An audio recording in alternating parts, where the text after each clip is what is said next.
Ashama harka fuunee akkam jirtu kabajamtoota hordoftoota sagantaa Yookoo Doctor. Yookoo Doctor irraa oduu waa'ee fayyaa kan torbaniin isin dhageessaa oduu waliin handarartuu bushaati. Haguuggii afaanii fi funyaanii fayyadamuun tatamsa'ina vaayirasii koronaa keessatti ga'ee guddaa akka qabu ammallee himame.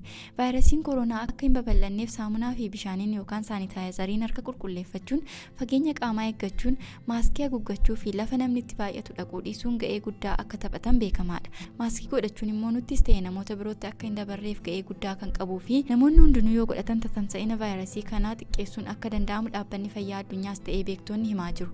Akka biyya keenyaattis maaskii Itoophiyaa jechuun namoonni hundinuu akka maaskii godhataniif pireezidaanti Saalawarqi Zawudeen jalqabame itti fufsiisu. Ministeerri fayyaa biyya keenyaa namni hundinuu manaa yeroo gadi ba'u maaskii kaawwachuun dirqama isaa ba'achaa tatamsa'ina vaayirasii kanaaf sababa hin ta'u miira jedhuun akka jiraatu hubachiiseera.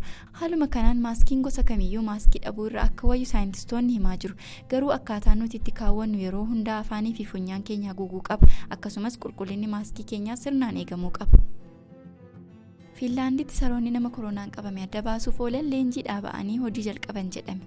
Buufata xiyyaara addunyaa baay'ee keessatti saroonni qorichoota seeraan alaa akka heeroonii fi kookeenii daangaa akka hin dabarreef dandeettii suufuu isaaniitiin korojoo qorichoota kana baatan adda baasuuf fayyadaa turan. Amma garuu namoota vaayirasii koronaan qabaman ittiin addaan baasuun fayyadamuun eegalleerra jedhan oduun gara Fiinlaandii dhaga'ame. Saroonni 15 ta'an leenjii nama koronaan qabame ittiin adda baasan erga xumuranii buufata xiyyaaraa Helsinki Fiinlaanditti hojii eegalaniiru kan jedhu oduu ijoo miidiyaalee addunyaa ta'eera. Saroonni leenji'an kun namoota mallattoo utuu hin agarsiisin adda baasuuf akka danda'anii fi dandeettiin isaanii bu'aa amansiisaa akka fide Piroofeesar Yuunivarsiitii Helsinki Piroofeesar Aannaan Rooyistarsitti himan. Buufata xiyyaaraa Helsinki Fiinlaanditti namoonni yeroo qubatan namoonni morma isaanii ol fooxaana ta'anii saroonni akka suufaniif kaa'u. Saroonni kunneenis daqiiqaa tokko keessatti bu'aa qorannoo namoonni kun vaayirasii koronaa qabamuu fi qabamuu dhabuu isaanii adda baasanii himu. Bu'aa kana mirkaneessuuf yeroo saamuda laaboraatooriidhaafis kennanii darbu.